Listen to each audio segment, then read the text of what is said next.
अस्सलाम वालेकुम, मैं हूं ज़ुहैब सलीम और आप देख रहे हैं ज़ुहैब व्लॉगकास्ट। आज हम बहुत ही अहम टॉपिक पर बात करने जा रहे हैं। मुल्तान सुल्तान टीम जो है वो सोल्ड आउट हो गई है 245 करोड़ में। जी हाँ नाजरीन, 245 करोड़ में, और हिस्टोरिक रिकॉर्ड है पीएसएल में कि मुल्तान सुल्तान जो है वो इतनी बड़ी कीमत में सोल्ड आउट हो गई है। और लग भी रहा था कि मुल्तान सुल्तान जो है वो इतनी ज़्यादा कीमत पर सोल्ड आउट हो जाएगी, क्योंकि पहली जो टीम्स खरीदी गई हैं जिसमें हैदराबाद है और सियालकोट स्टैलियंस है, वो 1.75 बिलियन और 1.85 बिलियन में सोल्ड आउट हुई हैं। तो मुल्तान सुल्तान की तो हाइप ही एक अलग क्रिएट हुई थी और अली तरीन जो हैं वो उसको ओन कर रहे थे। और अली तरीन और पीसीबी के दरमियान जो कंट्रोवर्सी चली, उसके बाद जो है वो अली तरीन ने जो है वो रिज़ाइन कर दिया और ओनरशिप जो है उसकी नहीं ली, और जो कॉन्ट्रैक्ट है 10 साल का वो रिन्यू नहीं करवाया था।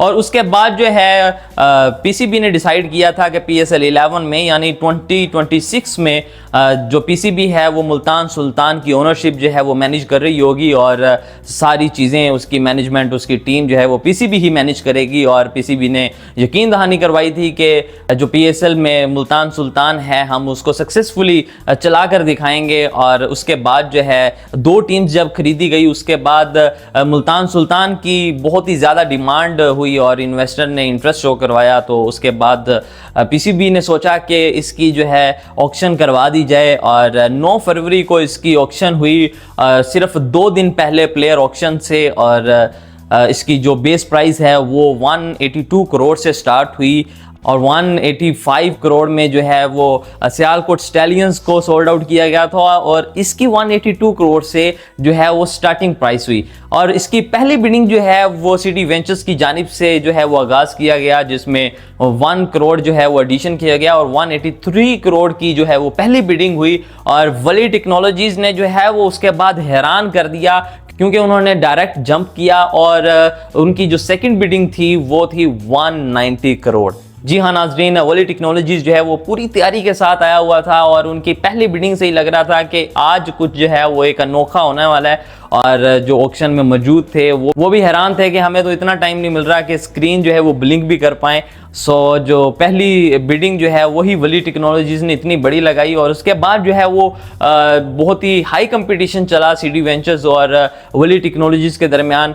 सीडी वेंचर्स में जो बहुत ही यंग एंटरप्रेन्योर थे गौहर शाह, उनका बहुत ही पुख्ता इरादा था कि वो मुल्तान सुल्तान को लेकर जाएं, क्योंकि ऑक्शन होने से पहले उन्होंने कहा कि मैं मुल्तान सुल्तान से ही ताल्लुक़ रखता हूं, और आज हम पूरे तरीके से जो है वो पूरी प्रिपरेशन के साथ, पूरी मैथमेटिकली हम प्रिपेयर्ड हैं कि हमने किस तरह जो है वो बिडिंग करनी है, और मुल्तान सुल्तान को जो है वो हम ख़रीदेंगे।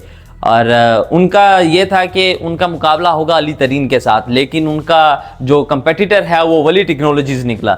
आपको ये भी बताता चलूँ कि वली टेक्नोलॉजीज़ ने मीडिया राइट्स भी लिए हैं रिसेंटली पीएसएल के, और 149% का इंक्रीज़ किया है उन्होंने मीडिया राइट्स का। ये जो ब्रॉडकास्टिंग होती है पीएसएल की, और वर्ल्ड वाइड के लिए उन्होंने ये राइट्स लिए हैं। इसके अलावा मैं आपको बताता चलूँ कि जो मुल्तान सुल्तान का नाम है वो भी चेंज कर दिया गया है। जैसे ही ऑक्शन कंप्लीट हुई और वली टेक्नोलॉजीज़ ने मुल्तान सुल्तान को अपने नाम किया, तो उसी टाइम उनका नाम जो है वो चेंज कर दिया गया, और मुल्तान सुल्तान से रावलपिंडी नाम रख दिया गया। और जो कि एक मुल्तान सुल्तान के फैंस के लिए और साउथ पंजाब के लिए एक बहुत ही दिल टूटने वाली बात थी कि मुल्तान सुल्तान का नाम जो है वो नहीं चेंज होना चाहिए था। मुल्तान सुल्तान का ओनर तो चेंज हो गया, लेकिन नाम जो है वही रहना चाहिए था। लेकिन जाहिर सी बात है कि वली टेक्नोलॉजीज़ के जो ओनर हैं एहसन ताहिर, उन्होंने अगर 245 करोड़ में एक टीम खरीदी है तो उनकी मर्जी तो वहाँ पर चलेगी। और जाहिर सी बात है कि वो पिंडी से ताल्लुक़ रखते थे, तो उन्होंने अपनी टीम का नाम जो है वो रावलपिंडी रख दिया। और मुल्तान सुल्तान के फैंस जो हैं वो कह सकते हैं कि सोशल मीडिया पर बहुत ज़्यादा सैड दिखाई दिए कि मुल्तान सुल्तान का नाम जो है वो नहीं चेंज होना चाहिए था। और गौहर शाह ने उसके ऑपोजिट अगर देखें तो उन्होंने ऑलरेडी बता दिया था ऑक्शन होने से पहले ही कि मैं जो है मुल्तान सुल्तान का नाम भी नहीं चेंज करूंगा, उसका लोगो भी चेंज नहीं करूंगा, क्योंकि मुल्तान सुल्तान के साथ जो भी चीज़ें जुड़ी हुई हैं वो वैसी की वैसी रहेंगी। और हमारा जो फोकस होगा वो सबसे ज़्यादा क्रिकेट पर होगा, क्योंकि मुल्तान सुल्तान पिछले सालों में रनर अप भी रहा है। सो हम जो है वो क्रिकेट पर, उसकी टीम मैनेजमेंट पर और टीम बनाने में जो है वो उसका फोकस करेंगे, ताकि हम जो है इसको नंबर 1 जो है वो टीम बना सकें। लेकिन अनफॉर्चुनेटली उन्होंने अपना ये टीम तो नहीं नाम कर पाए, लेकिन उन्होंने बहुत ही हैवी कंपटीशन किया वली टेक्नोलॉजीज़ के साथ, और वली टेक्नोलॉजीज़ भी पूरी तैयारी के साथ आए हुए थे और उनको पता था कि हमने ये लेकर जानी है, इसीलिए वो बहुत ही बड़ी बड़ी स्टेप ले रहे थे। 10-10 करोड़ का जो है वो गैप देकर वो बिडिंग कर रहे थे कि बाकी जो वहाँ पर इन्वेस्टर्स आए हुए थे उनको उन्होंने बोलने का मौका तक नहीं दिया। तो नाज़रीन, आप इस पर क्या राय रखते हैं कि क्या मुल्तान सुल्तान को अली तरीन को नहीं छोड़ना चाहिए था? अगर छोड़ भी दिया था तो जिसको ख़रीदना चाहिए था वो उसका नाम चेंज करना चाहिए था या नहीं करना चाहिए था? और अभी जो है उसकी बहुत ही ज़्यादा ब्रांड वैल्यू, या फिर कह सकते हैं कि इतनी सबसे महंगी तरीन जो टीम है वो मुल्तान सुल्तान है, और अभी ये भी डिसाइड होगा कि उसमें कौन कौन से प्लेयर्स शामिल होंगे, कौन कैप्टन होगा, क्योंकि मोहम्मद रिजवान की कैप्टनसी में जो मुल्तान सुल्तान ने एक टाइटल भी जीता 2021 में, और 22, 23, 24 में उन्होंने जो है वो रनर अप भी रहे।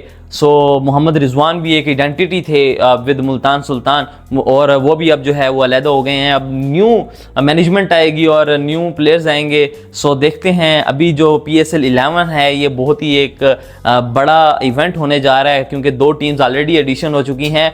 अब मैं 2 नहीं कहूँगा बल्कि उसको 3 कहूँगा, क्योंकि तीसरी टीम जो है वो रावलपिंडी ऐड हो चुकी है, और टोटल 8 टीम का मुकाबला होगा। और इस साल जो है वो फैसलाबाद भी होस्ट कर रहा होगा, और बहुत ज़्यादा आपके लिए सरप्राइजेज आते रहेंगे। सो चैनल को भी सब्सक्राइब कर लें ताकि मज़ीद ऐसी वीडियोज़ आपको यहाँ पर मिलती रहें। Thank you so much. मिलते हैं किसी नेक्स्ट वीडियो में। अल्लाह हाफिज़।